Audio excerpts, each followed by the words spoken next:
40% du trafic mondial sur Internet est basé sur la pornographie. Et je vais t'expliquer pourquoi le monde est parti en couille comme ça. À la base de la base, ta femme ne travaillait pas. Elle était à la maison, elle te faisait à manger, elle s'occupait de toi. Attention, je ne suis pas en train de te dire que c'est bien, que c'était l'époque parfaite, etc., etc. Non, moi je vais juste dire des faits dans cette vidéo. À la base de la base, ta femme, elle était à la maison, elle était tranquille et toi, tu devais aller chercher les ressources, tu devais aller travailler. L'homme était en couple avec sa femme et sa femme, c'était vraiment son duo. Les gens ne se séparaient pas comme ça au bout de 10 ans, au bout de 8 ans. Il y avait des enfants au milieu, ils se séparaient. Non, pas du tout. Ça, c'est tout nouveau. À la base de la base, c'est un peu comme ton grand-père, le couple de ton grand-père ou de tes arrière-grands-parents. C'est, t'avais une femme, t'avais ton homme et tu faisais toute ta vie avec. C'était voilà, pieds et poings liés. Tu étais vraiment basé sur ce couple-là pour toute ta vie. La femme était donc fidèle et même des fois, il faut le dire, le mec était pas vraiment fidèle. C'est-à-dire qu'on savait qu'il allait voir 2-3 putes de temps en temps au bordel. On le savait tous. Bon, c'était pas vraiment dit comme ça dans le couple, mais la femme le savait et elle s'en foutait parce qu'elle savait que le mec n'allait pas partir avec une pute. Donc c'était juste pour s'amuser comme ça de temps en temps, pour avoir sa petite pulsion sexuelle. Il n'y avait rien de grave, il n'y avait rien de incroyable. Tu vois, la femme acceptait ça et c'était juste la base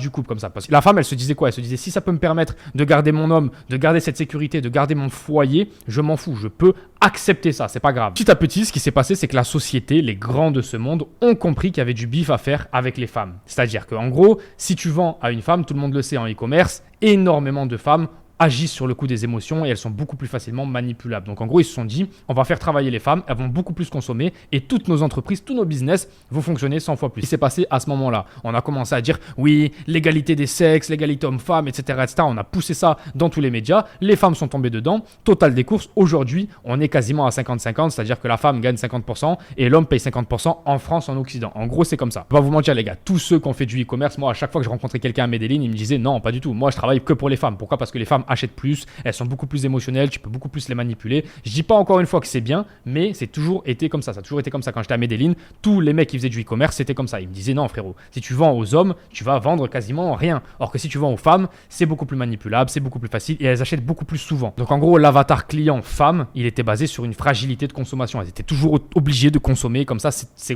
la vie d'une femme. Donc ce qui s'est passé ensuite, c'est qu'elles ont atteint l'égalité. C'est-à-dire dans les années 70, 80, je crois, ou peut-être 60, elles ont commencé à atteindre l'égalité. C'est-à-dire qu'une femme pouvait avoir le permis de conduire comme un homme, elles pouvaient tout avoir, elles avaient les mêmes droits, enfin bref, tout est venu comme aujourd'hui on connaît la société. Et à ce moment-là, ça a donc créé un gros déséquilibre. Pourquoi? Parce qu'à la base, l'homme apportait les ressources sur la table, l'homme avait son rôle, l'homme il avait son rôle, la femme avait son rôle, et tout était bien comme ça. Donc ça a apporté un gros déséquilibre, puisque l'homme qui apportait les ressources à la base n'a plus eu son rôle du tout à partir de ce moment-là. Tu vois. Et donc la femme a commencé à un peu critiquer l'homme, à se séparer de l'homme quand il y avait le moindre problème, etc., etc. Et donc les foyers sont totalement partis en couille. Ce qu'on a fait, c'est qu'on a détruit la cellule familiale en l'espace de 30 ans. On a tout détruit, tout détruit. Si la femme peut avoir ses ressources toute seule, pourquoi elle aurait besoin d'un homme à tout prix? Et c'est là où pour l'homme, il y a eu un très très gros problème. Il y a eu une très très grosse frustration sexuelle. Et ça, les gens le savent. Les gens qui sont en haut des sociétés, les grands leaders de ce monde le savent, que l'énergie sexuelle, c'est l'énergie la plus puissante et qu'il faut l'utiliser pour un homme. Sinon, ça va partir en couille, ça va partir en guerre, il y aura beaucoup de testo, etc., etc.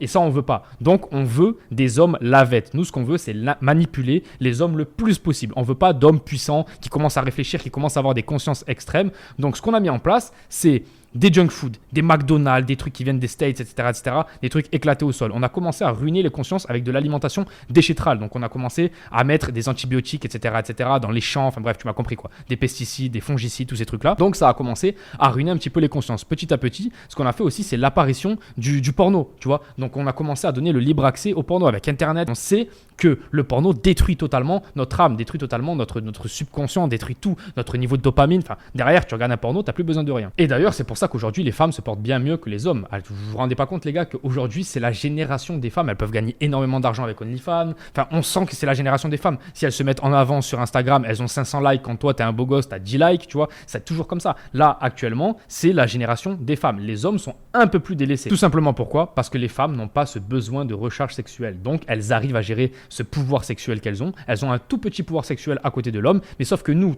il est tellement grand qu'on a du mal à le gérer. C'est pour ça que je vous en parle tout le temps dans ces vidéos. C'est qu'il faut faire extrêmement attention à votre nofap, à votre rétention séminale et à ce que vous regardez au quotidien. Si vous regardez du porno, vous allez vous détruire. C'est la base d'une personne qui est disciplinée. Si tu n'arrives pas à gérer ce putain de pouvoir sexuel, tu pourras pas gérer le reste de ta vie, c'est pas possible. Et d'ailleurs, on va pas se mentir, la stratégie numéro 1 des élites depuis la nuit des temps, c'est de brouiller les pistes, donc de brouiller vos consciences, etc. etc. Et à la télé, quand tu regardes les infos, ils te mettent des guerres tous les 4-5 ans, il y a une guerre bizarre, après c'est un virus bizarre, il y a toujours un problème. Tu es toujours au courant de quelque chose. Pourquoi? Parce qu'on essaye de brouiller les pistes, on essaye de mener ton attention quelque part. Il faudrait quand même pas que tu commences à te rendre compte de ce qui se passe.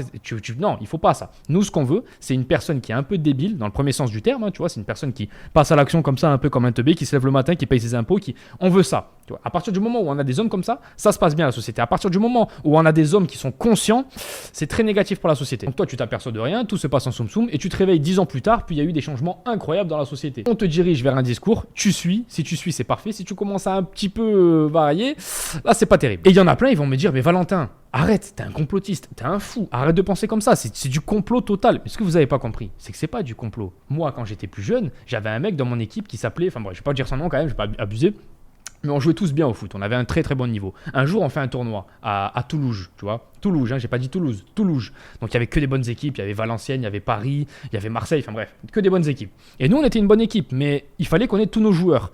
Un jour, il y a ce jeune joueur, tu vois, qui est bon, mais il n'est pas incroyable. On le savait tous que quand il y avait quelqu'un qui débordait sur le côté, à chaque fois, c'était lui le point faible, tu vois. Et ce joueur-là, il était là. Pourquoi? Parce que son père apportait d'autres joueurs chaque week-end, tu vois. C'était un mec, c'était un parent, c'est vrai, qui était très présent. Tu vois, dans notre équipe, il y avait toujours des mecs qui venaient comme ça, il n'y avait pas de parents pour amener les joueurs. Donc, ce parent-là, il amenait 4-5 joueurs chaque semaine. Qu'est-ce qui s'est passé? Il est allé parler à mon entraîneur de l'époque et il lui a dit, pour Toulouse, tu prends mon fils en équipe 1, sinon moi l'année prochaine j'amène personne, je te le dis, parce que je veux qu'il joue en équipe 1 mon fils, je veux qu'il se fasse montrer, etc. On jouait quand même à un bon niveau à l'époque et il a dit je veux qu'il se fasse montrer. Qu'est-ce qui s'est passé? Il a joué tous les matchs. Et pourtant, notre défenseur droit de l'époque était meilleur. Mais qu'est-ce qui s'est passé? Il y a eu un complot. Mais c'est pas un complot, c'est des intérêts, c'est des conflits d'intérêts. Et la plupart des mecs qui sont derrière cette caméra et qui regardent cette vidéo actuellement auraient fait exactement pareil pour leur fils ou pour n'importe qui. Imagine, toi, demain, tu peux faire un petit complot où tu peux gagner de l'argent et ton fils, il n'aura pas besoin de faire Adrexo, par exemple. Moi, j'ai fait Adrexo, distributeur de prospectus. Mes premières années, j'ai fait mon argent comme ça. Qu'est-ce que c'était difficile? Je crois pas que si mon père, il avait eu la possibilité de gagner, je sais pas moi, 2 ou 3 millions, il l'aurait pas fait, même en faisant une petite magouille. Bien sûr qu'il l'aurait fait. C'est toujours comme ça. Arrêtez de croire que ouais, les autres ils sont pas bons, moi je suis meilleur, machin. Non, il n'y a pas de complot là-dedans. C'est juste des putains de conflits d'intérêts. Et il y en a partout dans le monde. Donc voilà, j'espère que tu as compris pourquoi tu dois te mettre en nofap aujourd'hui et pourquoi tu n'auras jamais d'études, pourquoi tu n'auras jamais de trucs sur le nofap, sur la rétention, sur l'alimentation, tu n'auras jamais d'études par rapport à tout ça parce qu'en fait, c'est pas leur putain de but. Qui finance les études? C'est les gens qui ont de l'argent. À partir du moment où toi, tu n'as pas d'argent, tu vas être basé sur ce que les gens qui ont de l'argent disent. Et en fait, si tu suis tout le temps ça, bah, tu vas jamais rien suivre. Donc voilà, les gars, je vous laisse. À bon entendeur, cette vidéo, c'était pour vous. Premier lien en description pour ceux qui veulent lancer un business en ligne et enfin prendre leur indépendance financière. Des débutants total gagnent de l'argent grâce à YouTube Automatisation. Et c'est moi qui vous coach de A jusqu'à Z. Des débutants total peuvent faire 3 000, 4 000 euros en l'espace de 1 mois, 2 mois. T'as pas envie de faire ça? T'as pas envie de voyager derrière? Je te laisse. À bon entendeur pour cette vidéo, ça m'a fait plaisir de la faire.